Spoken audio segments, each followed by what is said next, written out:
Hello दोस्तों, आज मैं आपको जिस देश के बारे में एक से बढ़कर एक फैक्ट बताने जा रहा हूँ, उस देश को दुनिया का अगर रहस्यमय देश भी कहा जाए तो गलत नहीं होगा। कहते हैं यहाँ का खाना जिसने एक बार टेस्ट कर लिया वो कभी उसे भूल नहीं सकता। क्या आप यकीन कर सकते हैं कि यहाँ पर 3000 से ज्यादा तरह के आलू मिलते हैं। वहीं दोस्तों, यहाँ के लोगों का मानना है कि इस देश का सीधा कनेक्शन दूसरे प्लेनेट के लोगों से है, यानी कि एलियन से। इस देश में एक या दो नहीं बल्कि तीन ऑफिशियल लैंग्वेजेस बोली जाती हैं। दोस्तों, सबको लगता है कि सहारा डेजर्ट ही दुनिया का सबसे बड़ा रेगिस्तान है, लेकिन जिस देश की बात हम कर रहे हैं, यहाँ का रेगिस्तान भी किसी से कम नहीं है। जी हाँ दोस्तों, आज मैं आपको पेरू देश के बारे में एक से बढ़कर एक जानकारी देने वाला हूँ, तो बस आप बने रहिए वीडियो के अंत तक। तो दोस्तों, सबसे पहले आपको बता दें कि इस देश का ऑफिशियल नेम है रिपब्लिक ऑफ पेरू, जो कि साउथ अमेरिकन कॉन्टिनेंट का एक देश है।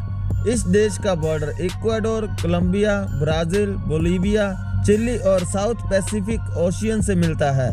देश की कुल जनसंख्या 3 करोड़ के आसपास और पॉपुलेशन के हिसाब से दुनिया का 43वां सबसे बड़ा देश है। इस देश के पास total land area 1,02,80,000 square kilometre है और यहाँ पर आपको 26 लोग पर स्क्वायर किलोमीटर पर मिल जाएंगे। यहाँ पर 80% आबादी शहरों में रहती है, जबकि 20% आबादी गाँव की है। वहीं आज के दिन पेरू को जवान देश भी कहा जाता है, क्योंकि औसतन इस देश के लोगों की उम्र इस समय सिर्फ 31 साल ही है। दोस्तों, आपको बता दूं कि पेरू में तीन भाषाएं बोली जाती हैं, स्पेनिश, क्विचा और अमारा। हालांकि यहाँ पर आज भी 70% से ज्यादा लोग स्पेनिश ही बोलते हैं। वैसे आपको बता दूं कि अमेज़न के जंगल के आसपास के लोग 13 भाषाएं बोल लेते हैं। यहाँ भी इंडिया की तरह ही हर एरिया की अपनी भाषा है। दोस्तों, क्या आपको पता है दुनिया का सबसे बड़ा wonder place Machu Picchu Peru देश में ही है। क्या आप इमेजिन कर सकते हैं कि इस देश में सी लेवल से 8000 फीट की ऊंचाई पर, यानी कि पहाड़ की चोटी पर एक ऐसा शहर बना हुआ है जिसके बारे में लोगों को पता तो था, लेकिन कोई उसे ढूंढ नहीं पाया। लेकिन 1911 में आर्कियोलॉजिस्ट हिरम बिंगम ने शहर को खोज निकाला।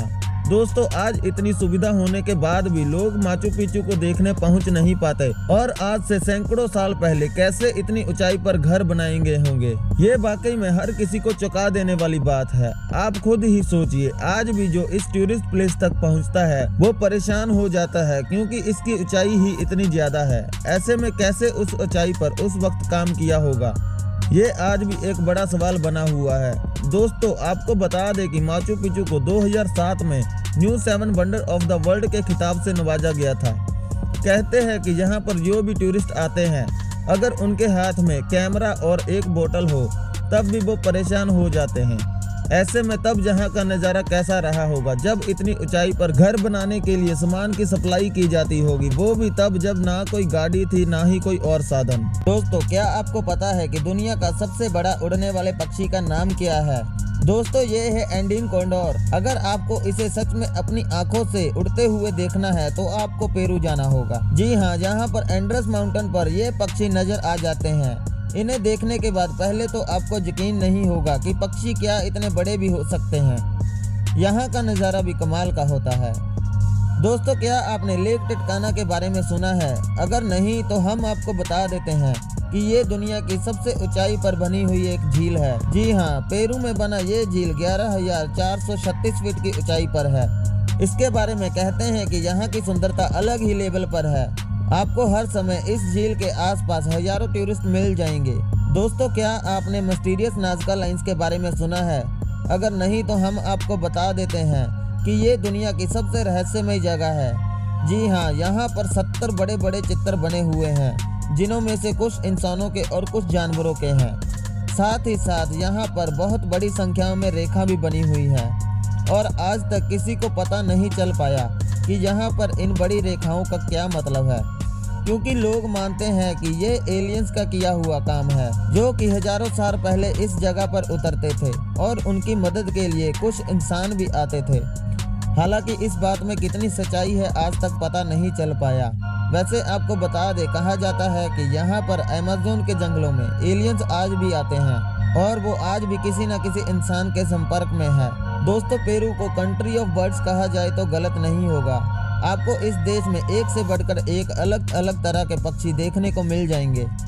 क्या आपको पता है कि पेरू के नाम वर्ल्ड रिकॉर्ड दर्ज है कि यहाँ पर एक समय एक साथ अलग अलग तरह के पक्षी देखने को मिल जाते हैं। शायद इसीलिए इस देश को साउथ अमेरिका का सबसे स्पेशल देश कहा जाता है।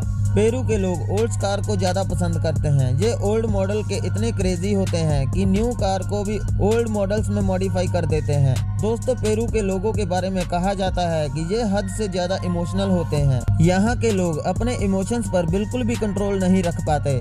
यहाँ के लोग बहुत ही जल्दी खुश हो जाते हैं और दूसरी ओर बहुत जल्दी ही दुखी हो जाते हैं।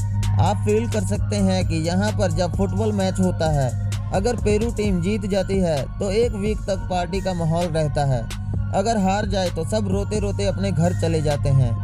दोस्तों, ये देश वेज और नॉन वेज दोनों में ही टॉप 3 पर आता है। यहाँ पर आप खाना खाकर ऐसा कह ही नहीं सकते कि मज़ा ना आया हो। फूड के मामले में ये देश जन्नत से कम नहीं है।